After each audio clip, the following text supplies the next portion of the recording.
Bienvenidos a Horror y Café. English, Vic, English. Okay.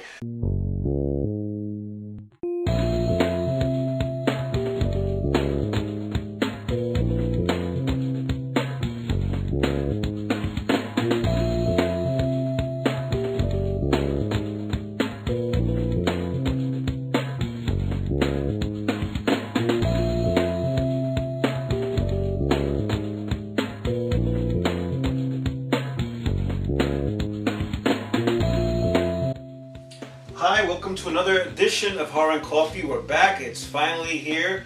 The latest episode, a new episode of Horror and Coffee. Ralph, how you doing? I'm good, bro. We've been gone for a while, actually. We're working on a movie. We're still working on it. We're in post-production right now. Post-production, we finished it. We just going through the phases of editing, and that's it takes time because of, our prospective jobs. We got kids and stuff like that. Yeah, exactly. And so forth, to find time to edit and all that stuff, because we basically are just doing everything together. Pretty much. And it's not like we have a big crew, so whenever we have time, we put the time in for the film. But that's another story. We'll get back to that some other time.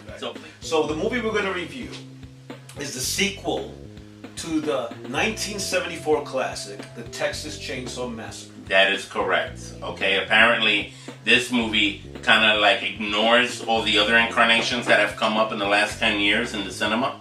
And it jumps. It actually starts. Okay, well let's start first this way. Texas Chainsaw Massacre came out in 1974. It was a big, humongous classic. Over time, it became a classic. Big cult following. Right. But Halloween, of course, was the one that started it all. But in actuality, if you really want to go back, it was the Texas Chainsaw Massacre. He was the first mass/killer. Right. The movie became a hit. Over time, it became a hit, and there was sequels, and a sequel came out. This one completely ignores all those films. It ignores them all. And it takes you back to the original classic story. Which, when it did happen, when they did say this, and they announced it in websites that they were going to make a sequel to the original 1974 version, I was ecstatic. I said, wow, if they're going to, because I like movies to be from a certain time period, especially from the 70s and 80s. Right. Even if they make, if somebody was to make a horror movie right now, I would prefer it to be the time period of the 70s and 80s, and I'll tell you why. Because there is no technology such as phones, cell phones, iPads, computers. So if a killer was stalking you, it'd be very much hard for you to find help. Right, exactly. That's why I like that time period. We are putting this into our Horror and Coffee list of flaws. That's a lot of flaws. Yeah, a lot of flaws. Okay, first of all, take a look at this photo. This is the poster of the movie. Yeah. It says Texas Chainsaw 3D. Right. And look how creepy that poster looks. Yeah. It looks really creepy. And in the top it says here, in 1974, one movie changed the face of horror. In 2013, a dark new chapter begins. Right. When I saw this poster, I was like, wow, this is going to be really good. And I'm sure if anybody saw this poster as well, will probably think, this is going to be awesomely creepy. And look at the way the guy looks. The guy looks like Gunnar Hansen from the original. Right. The mask is a little different, a little more creepier than the 1974 version, but it's still Leatherface. It looks like Gunnar Hansen. And as you can see, his trousers or whatever what he's wearing, it's a 1970s pants. So they got that right, and that's probably the only thing they got good in this movie. Okay. Is the poster. Okay, here's the thing. The first flaw. Let's start the first flaw. First flaw. The first flaw of the Texas Chainsaw Massacre 3D. Okay, we're going to tell you the faults in this film. The first flaw in this film is that these new characters. Why did they add these new characters? They weren't there in the first film. They weren't there in the first film in the first place. And this does take place as in 1974. These new characters suddenly appear in the house. It was like the Brady Bunch. There's a woman with a baby, and there's all these other cousins and second cousins and brothers and sisters and all these people. Right. Just think of Halloween 1, where Michael Myers just fell off the balcony after the doctor shot him. Yeah. And then they do Halloween 2. Let's suppose they did Halloween 2. And all of a sudden the cops come to that house. Then you have couple new characters. Michael Myers' whole family is in there. His cousins, his brothers. But we never saw that in the first one. Right, exactly. So you see what we're getting at? They wrote these people in, like... They wrote these people in for sake of trying to make a story, which just didn't make freaking sense from that point on. Exactly. All right, so that's the big first flaw of this film. Yes. All right, now we're going to go to the second flaw. And the second flaw is the timing. What year is this film? What year is this film? I mean... Honestly, I'm not sure. It's 1970. I know the beginning is 1974, but then we're talking about years later. I believe it's 2013. It has to be 2013. They have cell phones, and not just cell phones. They have smartphones. Two iPhones. Right. Okay. So basically, this film is supposedly, and the poster, it says it right here. In 2013, a dark new chapter begins. All right. So if this timing is 2013 now, several years later, and they have iPhones, iPads. Yeah. How come the girl, the main character, who was a child, she was the baby. She was the baby in the house with the whole family. In the 1974 version, is now 20 years old. She inherits the house, apparently, in the movie. But she looks like she's 20. She's still going through her rebellion, growing pains kind of phase. You know, she's all like teeny bopped out. So it's kind of like, what? What does that mean? Wait, did the time flux happen? You know, was there a time machine or something that happened? Did Doc come in the wrong time? How the hell did that work? I don't understand that. I mean, think about that for a minute. You know, you go to 1974, that's a good 40 years, right? You got a 20-year-old. All right, so that's basically what we have here is a movie that just doesn't know what time it is. Because if the girl looks 20 years old, 2013 from 1974, she should be around in her 40s. Yeah, I totally believe that. So she doesn't look nothing like her from the 40s. She looks like a 20-year-old. Yeah. So that simply did not make any And you figure by the time you hit 40, you have a more stronger foundation of where you are at your life at that point. It was quite clear this girl was still trying to find herself, so... Hey, now, don't get me wrong, the girl looks pretty hot. Well, that's another one. It's Hollywood. And here we go. Hollywood seems to put, and I have a big problem with this, Hollywood seems to put good-looking people as the main center characters. And I don't like... Not in this film. Okay, you got the girl who's the main character. She looks pretty good. Yeah. Her friends look pretty good. Yeah. And then her boyfriend is the black kid who, he was big and muscular. Yeah, but the face didn't look pretty good. No, we're not talking about it. We're talking about... Hollywood seems to think that all people who like horror movies are stupid, who have no sense of what whatsoever, and they just want to make the quick buck. Exactly. So Hollywood is obviously thinking, just make a film about a guy killing people. Who gives a shit about the story?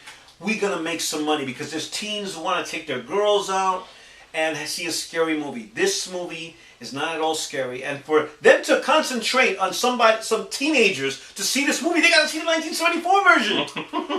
So how the fuck? What they have to do, if this movie was based on the 1974 version as the sequel to 1974, then this should have been concentrated on people like us who are in our 40s. Yeah, exactly. Because we remember it. Right. But for kids... Teenagers who don't give a shit about they weren't there. They weren't there. It didn't exist yet. They didn't exist. This has to be, and I'm sorry to say this, the worst of the series. Yeah. It is complete crap. It's garbage. It's garbage. Unfortunately, you know, they went that way. Any other flaws, or was that pretty much it? No. There's still a couple I have. Okay. Victor has a couple more flaws. Hang in there, guys. All right. And gals. Another thing that I didn't like about this film is, of course, the lighting. The lighting? Again, the lighting? The lighting. Let me tell you something. Lighting. Why do horror movies these days have to have excessive light all over the place? In the dark, right? They don't even show the moon sometimes. Yeah. So if you're going to show lighting, show the moon. Make sure you focus on the moon a lot. Right. You know, right, so that we know that the light is coming from the moon. But if you're just going to show Leatherface chasing somebody in the fields, and meanwhile, and the field looks like there's a giant spotlight shining on exactly. there. I mean, I cannot be scared. I mean, I get it. You want us to see them. But you know what? We're not blind either. You know, if you have serious visual problem, then maybe you need to talk to somebody about So that. What's the other flaw? Another flaw would be the special effects. Oh my God, the CG special effects. What happened to good old prosthetics? You understand? I understand that we live in a world right now where everything is computerized and digitized and everything. All right, songs are digitized, movies are digitized, everything is streamed, everything is computer. But you know, there is a saying: if it's not broken, why try fixing it? Right. So what you're doing, what people tend to do, is they go a little overboard with the CGI effects. CGIs are good for certain things, but not for everything. George Romero said it best, and I'll tell you what he said. He said he likes CGI better, and this is the reason why he likes CGI better, and I understand why he likes it. Mm-hmm. Because when he was doing movies like Dawn of the Dead and Day of the Dead, when Tom Savini would do the special effects, Mm-hmm. and if Tom Savini got it wrong, he would have to do it all over again, and it would take hours to do the same scene over again. So it's a time thing. It's a time. So you know, it's kind of tedious. Okay, we gotta wait another hour if we get, because Tom Savini gotta get everything ready again. You know, because you know it's prosthetics. But with CG, if a neck gets slashed, the neck gets cut off, it's done on computer, one take. You don't have to do 50 takes of the same thing, Exactly. And that's why George Romero likes CG. Me, old school. Prosthetics, but prosthetics look real. Prosthetics do look real, because when the CGI stuff happens, it's a little bit too. You could tell. You could tell. You could tell. You could tell. It's like, am I playing a video game here? What's this? Exactly. You know, like leave that for a video game. Leave it for a big budget movie where they have a huge cast. Yeah, like the Avengers or something. You know, that a movie like that is okay. CGI, you're head off because it works. But not you know? typical. But not something like this. Not Okay, like so. this. This movie has CGI, which obviously cost them money to put into the film. Yeah. They should have used that money to make this film better. Yeah, exactly. So what do you think, Ralph? Okay, I'm going to tell you right now, I'm going to give this movie 1 coffee cup. Just 1. I saw it once. It's not worth me buying to put in my personal library. I'm not doing it. I saw it, and I said, yeah, I'm not even bothering. You know, I'm not going to even watch it when it comes out on Netflix or HBO or something like that. I'm not going to do it. It's just not. I saw it. Okay, great, got it in. They even had the audacity to put on the poster a quote from Tobe Hooper, the original director of the Chainsaw, saying that it was a worthy sequel. I could not believe he said that. And that's the quote they're using. I don't know if he said that. He probably said it not even seeing the film. Oh my God! It probably paid him. I'm not sure because. This film is not even comes close to being a worthy sequel. The time thing is just ridiculous. I don't get it. But if I was to rate the Texas Chainsaw Massacre films in order as the best to the worst, the best one obviously is the 1974 version. There's nothing better than that one. But then if you wanted to rate the second one, I would say the new version of Texas Chainsaw Massacre. Yeah. That was pretty good. That was really good. Yeah, the one with Jessica Biel, right? That was really good. That one was good. How many coffee cups do you give this one, though? This one, I don't give it any coffee cups. Any? Okay. I give it at least 1. It doesn't deserve it. Wow. You hearing this here first? If I had to give a coffee cup to it, it would be for the poster. How about a Sanka envelope? Probably. Okay, there you go. So shame on you for not doing your research. Whoever, what's the guy's name? Who? The director of this. I have no idea. Shame, dude, you can't. No, it's not an iPad. It's a freaking computer. You gotta use a mouse. Hear this guy? Give me that. We're gonna put that. Look, you see? We've got a button right here. No, we should put this on. Look. No, you're written by John Lessup or something like that. Alright, dude, you gotta. Let's look at the. You can't do that again. Don't do that again. Don't get the chronology, sequence of events screwed up. Don't do that. Okay? 1 coffee cup, he gives you none. 0. He doesn't give you coffee. He gives you a donut.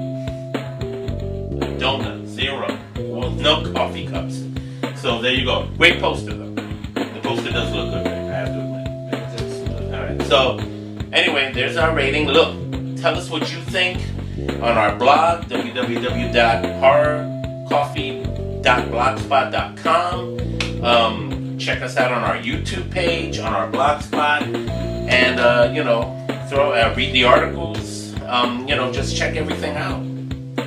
We're back, and we're back in full effect. And Texas Chainsaw 3D, not a worthy sequel at all. No, don't bother. Skip over it.